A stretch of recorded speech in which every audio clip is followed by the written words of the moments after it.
ଆପଣ गोटे व्यवसाय करेंगे आपण बाकी देवे बाकी दे सारे गोटे छोटिया मोटिया दुकान करूँ जेकोसी व्यवसाय करूँ बाकी दे सारे देवे तो सभी बाकी खाईजे गाँव लोक तो आपण पैसा देला बेलू पूरा टिके लेट रे आपण को देवे तो आपण मैंने बुझीपारे आउ दुकान कले कौन आउ बाकी खाइले कौन।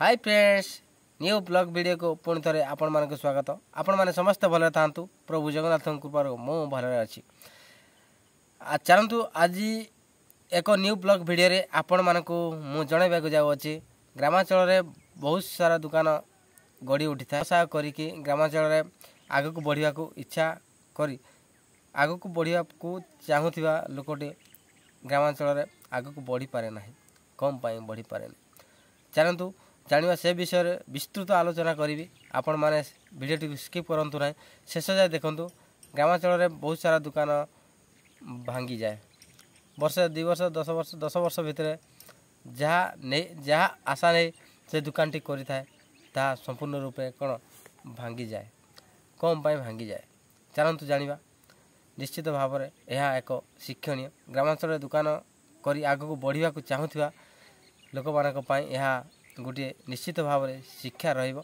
और बहुत सारा आम गाँव में बहुत सारा आगु दुकान देते भांगी जाइछि एवं दुकान को नहीं आग को बढ़िया को जदि आपण मैंने चाहते तो कौन सब करवा आवश्यकता रही चलतु जाना आपण मैंने जितेबाला नुआ कर दुकान टे कर मालिक ठारू जो मालिक ठारू आनिबे जिनस आनिबे से माने किसी गुरु मंत्र दे थांते से मंत्रटी को आपण मैंने जानिबा दरकार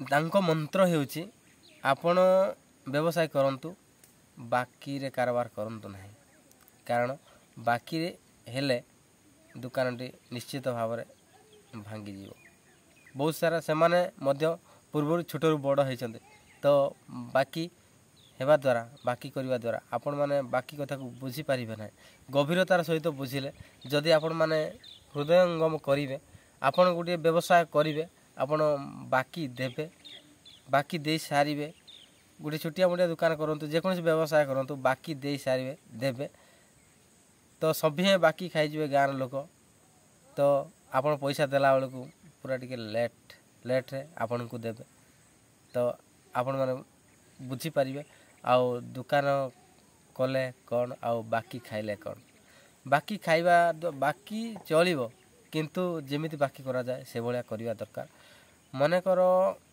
आपण नेले संध्या बेले कि गोटे सप्ताह भितर बाकी करिवे ठीक अच्छे परिस्थिति नहीं बाकी करिवे ठीक अच्छे तो बाकी एभली करंतु जहाँ आपण बंचीजा सहित दुकान टी बंचीज एवं दुकान मालिकटी बंचीज बुझिले कि थरे जदि दुकान सहित विश्वासघातकता कर दुकानी आपण पाखे विश्वास हराइब तो ना एमती जदि बहुत सारा लोक सेमती बाकी देकी तो से भाया भाव विश्वासघातकता करते दुकान आउ चलो केमी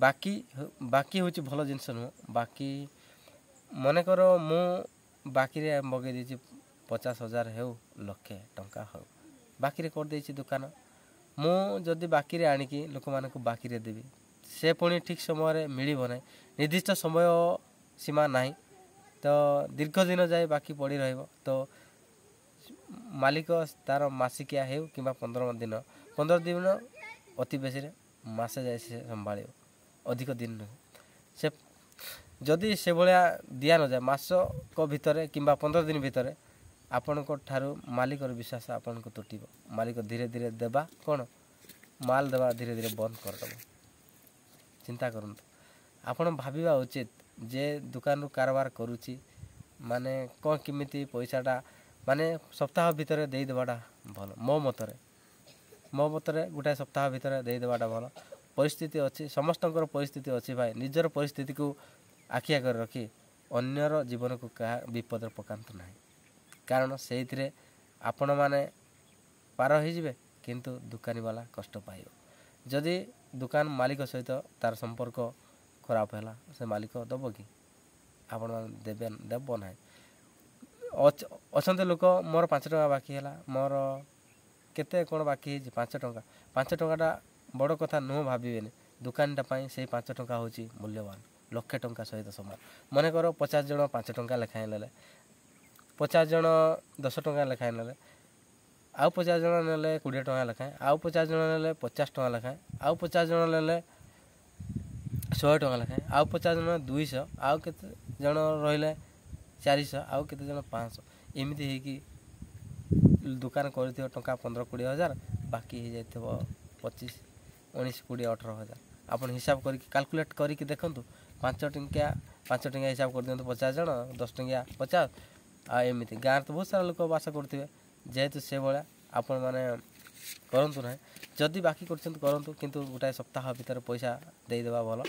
ତ ଚାଲନ୍ତୁ, ଯଦି ଆପଣମାନେ ଆଗକୁ ବଢ଼ିବାକୁ କରୁଛନ୍ତି, ଦୋକାନ କରିକି ଆଗକୁ ବଢ଼ିବାକୁ ଚାହୁଁଛନ୍ତି, ବାକି କାରବାରଟା ନିଶ୍ଚିତ ଭାବରେ ଭଲ ନୁହଁ।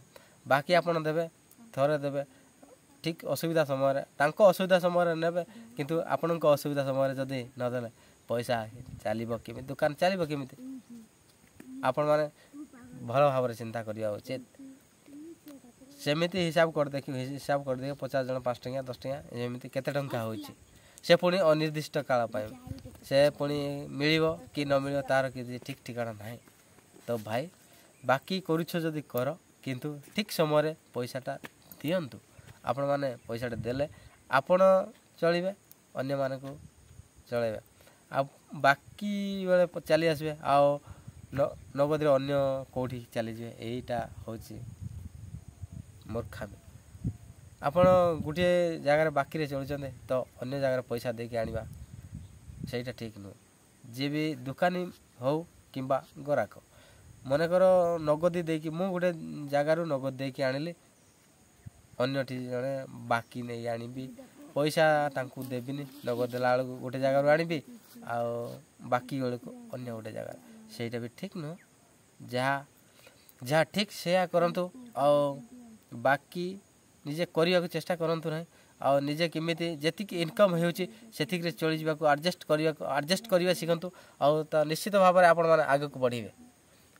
ଆଡ଼ଜଷ୍ଟ ହେଉଛି ମେନ୍ ପାର୍ଟ। ଯେତେବେଳେ କମ୍ ଅଛି କମ୍ରେ ଚଳିଯିବ, ଯେମିତି ହେଇଯିବ ସେଭଳିଆରେ ଚଳିଯିବା ଆବଶ୍ୟକ। ଇନକମ୍ ନାହିଁ, କମ୍ ଚୁନା କରି ଅଧିକ ପିଠା ଖାଇବା ଆଶା ରଖିବା କଥା ନୁହଁ,